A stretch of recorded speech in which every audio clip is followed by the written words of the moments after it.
एक सवाल है, जो बटुआ आपकी जेब में है उसका असली मालिक कौन है? आज हम एक ऐसे छिपे हुए सिस्टम का पर्दाफाश करने वाले हैं जो बना तो था 150 साल पहले, लेकिन आज भी हमारे हर एक रुपए के खर्चे को कंट्रोल करता है। ये एक ऐसी कहानी है जो बताएगी कि हमारा पैसा असल में जाता कहाँ है और क्यों हमारे पास उतने विकल्प नहीं हैं जितने हम सोचते हैं। जरा सोचिए, आप किसी भी पेट्रोल पंप पर चले जाइए, किसी भी कंपनी का हो, दाम लगभग एक जैसे ही मिलेंगे, है ना अजीब बात? आखिर हमें तो स्कूलों में यही पढ़ाया गया है कि हम एक फ्री मार्केट में रहते हैं जहां कंपटीशन से कीमतें कम होती हैं। तो फिर ऐसा क्यों होता है? तो जिसे हम फ्री मार्केट कंपटीशन समझते हैं ना, वो असल में एक सोचा समझा भ्रम है। सच्चाई ये है कि हम सब एक बहुत ही सावधानी से बनाए गए सिस्टम का हिस्सा हैं। एक ऐसी प्लेबुक जो एक सदी से भी ज्यादा समय से इस्तेमाल हो रही है। इसे समझने के लिए हाल का ही एक उदाहरण लेते हैं। याद है 2016 में जब जियो आया था, सबको लगा क्या तोहफा मिला है, फ्री डेटा, फ्री कॉल्स। पर असल में वो कोई तोहफा नहीं था, वो उसी 150 साल पुरानी प्लेबुक का एक क्लासिक दांव था, मार्केट के बाकी खिलाड़ियों को खत्म करने की एक सोची समझी चाल। तो आखिर ये सिस्टम बनाया किसने?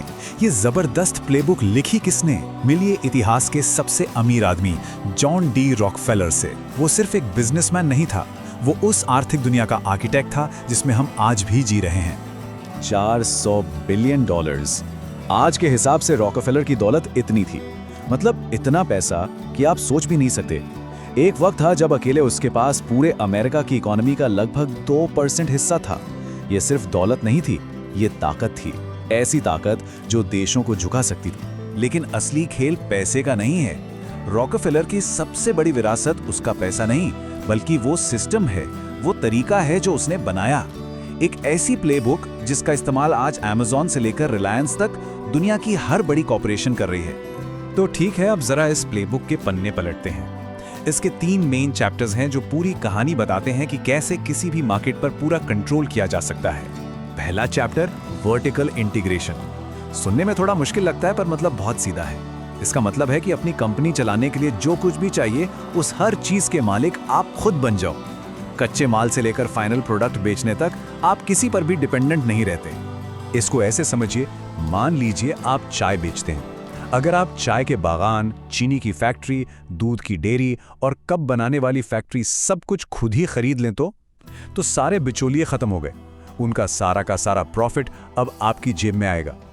रॉकफेलर ने तेल के साथ बिल्कुल यही किया था। अब आता है चैप्टर नंबर 2 और ये पहले वाले से कहीं ज्यादा खतरनाक है, हॉरिजॉन्टल इंटीग्रेशन।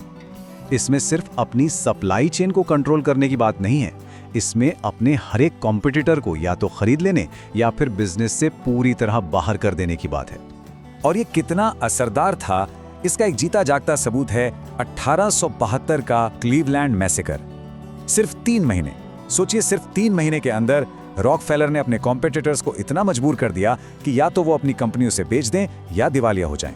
और देखते ही देखते उसने शहर की 26 में से 25 तेल रिफाइनरियों पर कब्जा कर लिया। और नतीजा, ये चार्ट देखिए, सारी कहानी खुद ब खुद सामने आ जाएगी। 10 साल से भी कम में रॉकफेलर की कंपनी स्टैंडर्ड ऑयल अमेरिकी तेल बाजार के 4% से सीधे 90% पे पहुंच गई। ये कोई बिजनेस नहीं था, ये एक साम्राज्य खड़ा किया जा रहा था। पर एक दिक्कत थी, मोनोपोली यानी एकाधिकार तो गैर कानूनी था और लोग उससे नफरत करते थे। तो रॉकफेलर ने क्या किया? उसने एक कमाल का जुगाड़ निकाला, एक कानूनी ढाल बनाई जिसे ट्रस्ट कहा गया। इससे वो दर्जनों कंपनियों को एक साथ कंट्रोल कर सकता था, जबकि कागज पर वो सब अलग अलग दिखती थी। आज की जो होल्डिंग कंपनियां हैं ना, जैसे गूगल की मालिक अल्फाबेट और फेसबुक की मालिक मेटा, वो इसी ट्रस्ट का मॉडर्न रूप है। अब जरा देखते हैं कि ये 150 साल पुरानी अमेरिकन प्लेबुक भारत में कैसे हूबहू कॉपी की गई। कहानी बिल्कुल वैसी है, बस नाम और जगह बदल गई हैं। ये टेबल देखिए, एक तरफ रॉकफेलर की स्ट्रेटेजी, दूसरी तरफ धीरूभाई अंबानी का रिलायंस।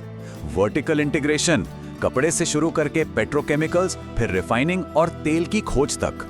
हॉरिजॉन्टल इंटीग्रेशन, जियो का लॉन्च जिसने टेलीकॉम सेक्टर के सारे कॉम्पिटिटर्स की कमर तोड़ दी।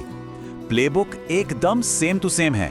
और धीरूभाई अंबानी का ये मशहूर कोट, अगर सिस्टम में कोई दिक्कत है तो सिस्टम से लड़ो मत, सिस्टम को ही बदल दो। ये प्लेबुक के तीसरे और सबसे ताकतवर हिस्से की तरफ इशारा करता है, रेगुलेटरी कैप्चर।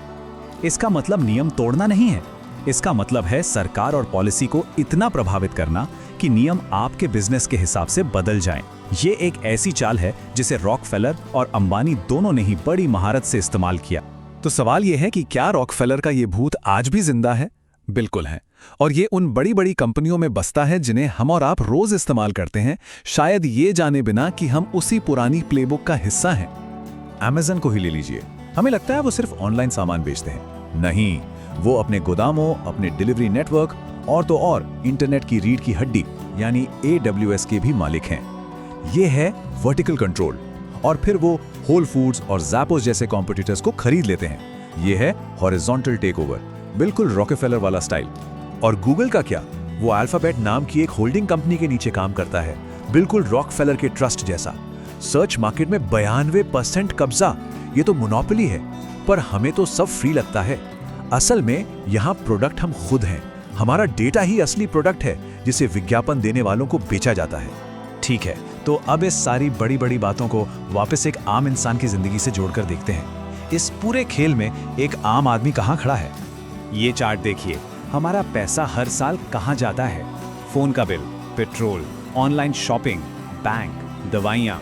हमारे खर्च का एक बहुत बड़ा हिस्सा सीधा उन्हीं इंडस्ट्रीज में जाता है जिन पर रॉकफेलर की प्लेबुक का कब्जा है।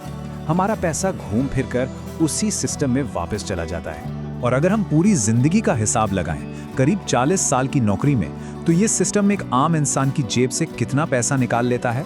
अंदाजा है 1 करोड़ रुपए से भी ज्यादा। ये एक हैरान करने वाला आंकड़ा है जो बताता है कि पैसा हमेशा नीचे से ऊपर की तरफ बहता है। तो अब सवाल ये है कि किया क्या जाए? देखिए, मोटे तौर पर 3 रास्ते हैं। पहला, इसे मान लीजिए, सर्विस इस्तेमाल कीजिए, सुविधा का मजा लीजिए। दूसरा रास्ता, लड़िए, छोटे बिजनेस को सपोर्ट कीजिए। नेक रास्ता है पर मुश्किल बहुत है। और तीसरा रास्ता है, सिस्टम को समझिए और उसका हिस्सा बनिए।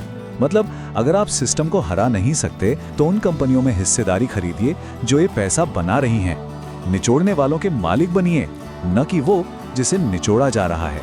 तो देखिए, रॉकफेलर ने एक ऐसा सिस्टम बनाया जिससे बच निकलना लगभग नामुमकिन है। लेकिन आज इस बातचीत के बाद ये सिस्टम आपके लिए अनजान नहीं है। अब आप जानते हैं कि ये कैसे काम करता है, और ये जानकारी ही सबसे बड़ी ताकत है। जब खेल के नियम पता हो तो सवाल सिर्फ एक रह जाता है, आपकी अगली चाल क्या होगी।